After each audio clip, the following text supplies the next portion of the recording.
మళ్ళీ ఒకసారి చెప్తారా? డొమెస్టిక్ రేట్ చెప్పండి సార్. డొమెస్టిక్ రేట్ పెంచారని చెప్పాను సార్. అది మిస్ అయ్యాను, మళ్ళీ ఒకసారి మిస్ కాదు సార్. నేనేమన్నా అంటే 200 యూనిట్లు ఫ్రీ అని ఒక సైడ్ చెప్తూనే మరోవైపు మీరు డొమెస్టిక్ రేటు 10 రూపాయలకు పెంచారు సార్ యూనిట్కి. ఒక చేదు ఇచ్చినట్టే ఇచ్చి ఇంకో చేదు గుంజుకుంటున్నారు. చాలా తెలివిగా లెక్కలేశారు సార్ అని చెప్పాను సార్. Thank you sir. మరి ఈరోజు మహేశ్వర్ రెడ్డి గారు సార్ నేనే చెప్తాను సార్. జస్ట్ 10 మినిట్స్ సార్, 10 నిమిషాలు సార్, 10 నిమిషాలు సార్. సార్ ఈరోజు నేను ఒకటి అడుగుతా ఉన్నాను సార్. ఈరోజు ఒకవైపు ఆర్టీసీ ఎంప్లాయీస్ని మీరు విలీనం చేసుకోరు అధ్యక్ష ప్రభుత్వంలో.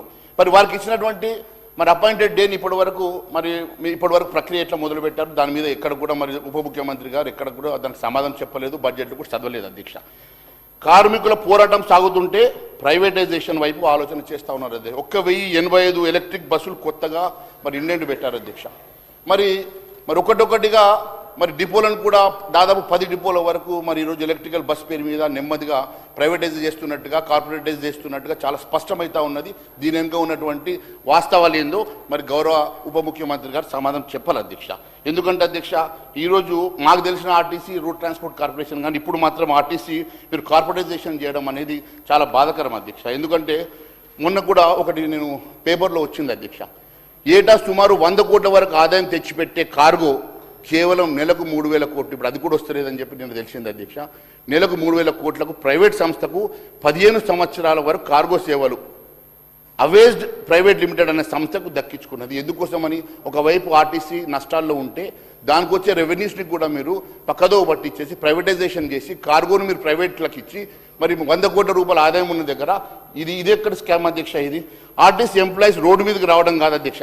ఆర్టీసీ సమస్యలు పరిష్కారం చేయకుంటే ప్రభుత్వం పైన మేము రోడ్డు మీదకి వచ్చే పరిస్థితి తప్పక దాపురిస్తుందని చెప్పి తెలియజేస్తా ఉన్నాను అధ్యక్ష.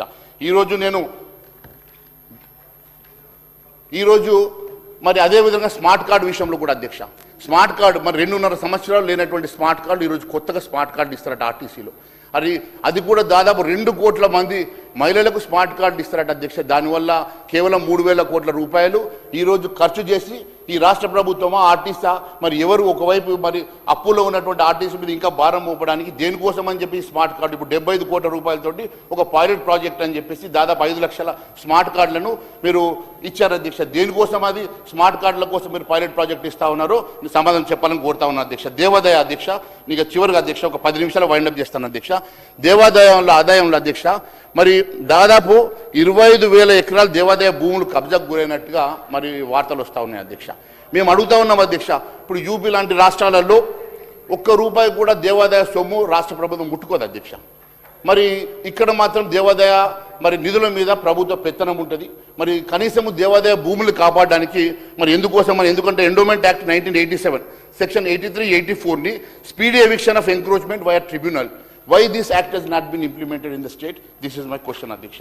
ఈరోజు దాని మీద క్లారిటీ కావాలని చెప్పి నేను గౌరవ ఉప ముఖ్యమంత్రి గారిని కోరుతా ఉన్నాను అధ్యక్ష. నిన్న జీ రామ్జీ విషయంలో కూడా మరి గౌరవ ఉప ముఖ్యమంత్రి గారు అనేక అంశాలు మాట్లాడారు అధ్యక్ష. 125 రోజులు పని దినాలు పెంచితే వీరికి ఏం బాధిందో నాకు తెలియడం లేదు అధ్యక్ష. ఒకవేళ పని కల్పించని పక్షంలో ఖచ్చితంగా వారికి ఆ లేబర్కి మనము కంపెన్సేషన్ ఇవ్వాలి అధ్యక్ష. ఆ పని కల్పించకుంటే మనము కూర్చోబెట్టి భృతి ఇవ్వాల్సింది అని చెప్పేసి ఆ చట్టంలో ఉంది అధ్యక్ష. అంటే మరి లేబర్కి మనం పని కల్పించకుంటే భృతి ఇవ్వడం మీకు నచ్చట్లేదు అధ్యక్ష. మరి ఈరోజు 125 రోజులు పని దినాలు పెంచితే మీకు నచ్చట్లేదు అధ్యక్ష. మరి వారిని ఇంత క్లారిటీతోటి జీ రామ్జీ పేరుని మేము తీసుకొచ్చి పెట్టిన లేదు, 125 రోజులు పెంచాం అధ్యక్ష. మరి 15 రోజుల లోపల వేతనం ఇవ్వకుంటే దానికి కూడా మరి ఫైన్ తోటి కంపెన్సేషన్ ఇవ్వాలని చెప్పేసి చట్టం చెప్పినందుకు మీకు బాధ అవుతుంది అధ్యక్ష. ఇరిగేషన్ శాఖకు మరి నిధుల్లో ఎందుకు కోత పెట్టిండ్రు? మరి ఫ్రెండ్లీ ప్రభుత్వ పెద్దలు జిల్లాల్లో మరి సమీక్ష చేసి అనేకమైనటువంటి హామీలు ఇచ్చి ఈరోజు ఇరిగేషన్ శాఖకు కూడా నిధులు తగ్గించారు అధ్యక్ష. బడ్జెట్ ప్రసంగంలో మరి 161 నుంచి 63 వరకు మంత్రి గారు సాగునీటి పారుదల శాఖ ప్రస్తావిస్తూ 22,615 కోట్లు కేటాయించారని చెప్పారు అధ్యక్ష. మరి గత ఏడాది చూస్తే 23,373 కోట్ల అధ్యక్ష, 758 కోట్లు తగ్గించారు. అంటే మా క్వశ్చన్ ఏంటంటే అధ్యక్ష, ప్రాణహిత చేవల లాంటి ఇంపార్టెంట్ ప్రాజెక్ట్స్ ఉన్నాయి. మరి ఆ ప్రాజెక్ట్స్ మీద ఏమైనా ఆలోచన చేస్తారా? కేవలం 50 కోట్లు మాత్రమే దానికి నిధులు కేటాయించారు. మరి మిగిలిన నిధులు కేటాయించి మరి ఆ ప్రాంతంలో దాన్ని ప్రియారిటీ బేస్ మీద తీసేసుకొని మరి మీ ప్రభుత్వం దాన్ని పూర్తి చేస్తుందన్న నమ్మకంతో అక్కడ ప్రజలు ఉంటే మీరు దానికి ఎందుకు నిధులు తగ్గించారు మాత్రం అడుగుతున్నాను అధ్యక్ష. అంతేకాకుండా ఈరోజు కాళేశ్వరం కమిషన్ వేశారు అధ్యక్ష. దాంట్లో టర్మ్స్ ఆఫ్ రిఫరెన్స్లో టర్మ్స్ ఆఫ్ కాంప్రమైజ్ గానే ఉండే అధ్యక్ష. ఎక్కడ కూడా టర్మ్స్ ఆఫ్ రిఫరెన్స్లో కరప్షన్ అన్న వర్డ్ తీసేసి దాంట్లో టర్మ్స్ ఆఫ్ కాంప్రమైజ్ చాలా స్పష్టంగా అవపడ్డది అధ్యక్ష. ఫైనల్గా నేను ఈ బడ్జెట్ చూస్తే అధ్యక్ష, గౌరవ ఉప ముఖ్యమంత్రి గారికి తెలుసు అధ్యక్ష, అల్కెమిస్ట్ అంటే అల్కెమిస్ట్ అనేది మరి ఏ లోహాన్నైనా బంగారం చేస్తున్న ఆలోచన అధ్యక్ష. మరి వారు కూడా ఈరోజు చూస్తూ ఉంటే అధ్యక్ష, మరి బంగారం చేద్దామని అనుకుని ఏదో రకంగా వారు బడ్జెట్ చదివిన కానీ అధ్యక్ష, అర్థమెటిక్స్ ఎప్పుడు తప్పు చెప్పవు అధ్యక్ష. అర్థమెటిక్స్ వాస్తవాన్ని బయటపెట్టింది, అర్థమెటిక్స్ బొక్కలన్నీ బయటపెట్టింది. కాబట్టి ఈరోజు అర్థమెటిక్సే మాట్లాడిన అధ్యక్ష నేను. ఎందుకంటే వారు ఈరోజు ఏ లోనైనా బంగారు రోజులకు చూపించేటువంటి, బంగారం చేస్తానని చూపించేటువంటి ప్రయత్నం చేస్తున్నటువంటి ఉప ముఖ్యమంత్రి గారు వాస్తవాలు గ్రహించాలా, కనికట్టు మానుకోవాలని చెప్తా ఉన్నాను అధ్యక్ష. ఎందుకంటే అధ్యక్ష, 6 గ్యారెంటీలకు వారంటీ లేదు, పథకాలకు పైసలు లేవు, బోనస్ అన్నారు, బకాయిలు పెడుతున్నారు, ఇందిరమ్మ రాజ్యం అన్నారు, ఇండ్లు కూలుస్తున్నారు, ఫ్యూచర్ సిటీ హైదరాబాద్ అన్నారు, ఫ్యూచర్ లేని సిటీగా మారుస్తున్నారు. పాలన లేదు, పంపకాలు మాత్రం ఈ రాష్ట్రంలో గట్టి కనబడతా ఉన్నాయి. అభయహస్తం కబంధాస్తంగా మారిపోయింది అధ్యక్ష. ఈరోజు నేను overall the budget has only optics, no outcomes. It made welfare omissions and for earning commissions only. The budget is a clear omission of facts and for earning of commissions అని స్పష్టమైతే ఉంది అధ్యక్ష. ఈ రోజు నేను మరి గౌరవ ఉప ముఖ్యమంత్రి గారిని అనేకమైనటువంటి అంశాల మీద నేను చెప్పాను అధ్యక్ష. దీంట్లో ఉన్నటువంటి అనేకమైనటువంటి తప్పుడు లెక్కల విషయంలో కూడా చెప్పాను అధ్యక్ష. ఇంత బ్లంట్ ఎర్రర్స్ ఎందుకు వచ్చినాయో మరి అక్కడ ఉన్నటువంటి మరి అనేకమైనటువంటి ఆధారాలతో నేను మీకు మరి చెప్పదలుచుకున్నాను అధ్యక్ష. నేను ఒక్కటే అడుగుతా ఉన్నాను అధ్యక్ష, ఈరోజు ఈ రాష్ట్రంలో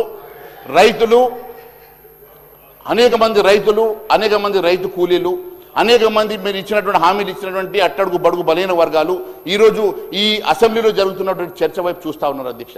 వారు మీరు ఇచ్చినటువంటి అనేక హామీల వైపు చూస్తూ ఉన్నారు అధ్యక్ష. వారందరినీ కూడా మరి ఈ బడ్జెట్ చాలా మరి నిరాశకు గురి చేసింది అధ్యక్ష. నేను ఒకటే కోరుతా ఉన్నాను, మరి దయచేసి మీరు ఇచ్చిన హామీలు గుర్తు చేసుకొని ఈ బడ్జెట్లో మీరు ఏదో ఒక రకంగా ఇచ్చిన హామీలు నెరవేర్చాలని కోరుకుంటూ అవకాశం ఇచ్చినందుకు నేను ధన్యవాదాలు తెలియజేసుకుంటూ భారత్ మాతాకి జై.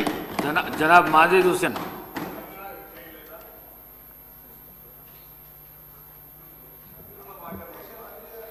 Honorable Speaker sir, I take the opportunity to participate in the general discussion of the state budget for financial year 2026-27. एक मिनट जी అధ్యక్ష, వాళ్ళు చాలా గొప్పగా చేసినాం తెలంగాణకు అని చెప్పారు అధ్యక్ష. కేంద్ర బడ్జెట్లో కనీసం ఏమిచ్చిర్రో చెప్పండి. మొన్న రీసెంట్లీ బడ్జెట్లో మీరు ఏమిచ్చిర్రు? అదేవిధంగా ఒక్క జాతీయ హోదా కూడా ఒక్క ప్రాజెక్టు కూడా ఇయ్యలేదు సార్ ఈ 12 ఏళ్లలో. అదేవిధంగా విభజన హామీలకు సంబంధించి కానీ 2014 నుంచి ఉన్న బకాయిలు కూడా ఇప్పటి వరకు ఇవ్వనటువంటి విషయం వారు చెప్పాల్సిన అవసరం ఉంది అధ్యక్ష. అదేవిధంగా అన్ని రాష్ట్రాలకు ఇచ్చుకుంటూ ఇక్కడికి ఇవ్వకుండా పైగా మీరు కేంద్రం బాగిస్తుంది అని చెప్పడం ఇది మీలోనే అంటే ఎంత విద్వేషం అంటే దుర్బుద్ధి ఉందనేది అర్థమవుతుంది అధ్యక్ష. ఒక్క జాతీయ ప్రాజెక్ట్ ఒక్క ప్రాజెక్టు కూడా జాతీయ హోదా ఇవ్వలేదు అధ్యక్ష. 2014 నుంచి ఉన్నటువంటి బకాయిలు కూడా కేంద్రం నుంచి రావాల్సిన ఇంకా ఇవ్వనటువంటి పరిస్థితి అధ్యక్ష. అదేవిధంగా అన్నగారు బాగా చెప్తా ఉన్నారు అధ్యక్ష, గతంలో మరి MGNREGS కింద సెంట్రల్ గవర్నమెంట్ తీసుకొచ్చిన చట్టం 100కు 100% 100 రోజులు కేంద్ర ప్రభుత్వం ఇచ్చే రకంగా ఉంది పని లేబర్ వర్క్. కానీ ఈరోజు మీరు 125 రోజులు అని చెప్పి 60% కేంద్రం ఇస్తుందట, 40% మనం రాష్ట్రం భరించాలన్నారు. ఆ ప్రకారంగా చూస్తే కేవలం 75 రోజులు మాత్రమే కేంద్రం పనిస్తుంది అధ్యక్ష. మిగతా 50 రోజులు మనమే ఇచ్చుకోవాలి. అరే మన ఇంట్లో వండుకునేది తినడానికి కూడా వాళ్ళ పర్మిషన్ ఎందుకు అధ్యక్ష? మనం ఇచ్చుకుంటామా లేదా? మీరు కొత్తగా చట్టం తీసుకొచ్చి అది గొప్పదని చెప్పడం తప్పు.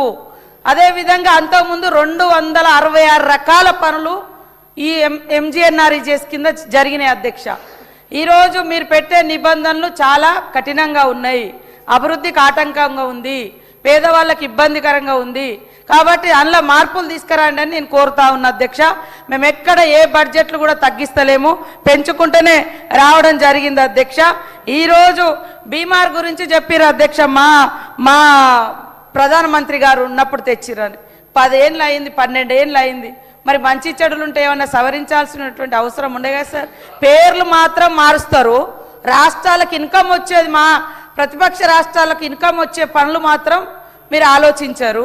కానీ గాంధీ గారు దేశానికి స్వతంత్రం కోసం ఒంటి మీద కనీసం గుడ్డ అంటే బట్ట కూడా లేకుండా సర్వస్వం త్యాగం చేసి ఆర్ఎస్ఎస్ వారి చేతిలో చంపబడ్డ, గాడ్సే చేతిలో చంపబడ్డ ఆయన పేరు మాత్రం తొలగించారు. గాడ్సేనే కదా చంపింది, గాడ్సేనే కదా. అరే నేనేమంటున్నా, అరే గాంధీని కూడా తిడతారా అనే, గాంధీ గారిని కూడా తిడతారా? ఏం ఇది గాంధీ గారు ఏమన్యాయం చేసిర్రు సార్? నేను అడుగుతున్నా, గాంధీ గారు ఏమన్యాయం చేసిర్రు సార్? దేశం కోసం పోరాటం చేసిర్రు. అవును, ఇదే ఆర్ఎస్ఎస్ ను నిషేధించినటువంటి సర్దార్ వల్లభాయ్ పటేల్ కూడా గుజరాతే. ఆయన ఏదో గొప్పండు, ఆయన కూడా మా పార్టీ, ఆయన కూడా మా సిద్ధాంతాలతోటే పనిచేసిండు. ఎందుకు ఈ డీవియేషన్ తీసుకొస్తున్నారు మీరు? మీకు చరిత్ర లేదు.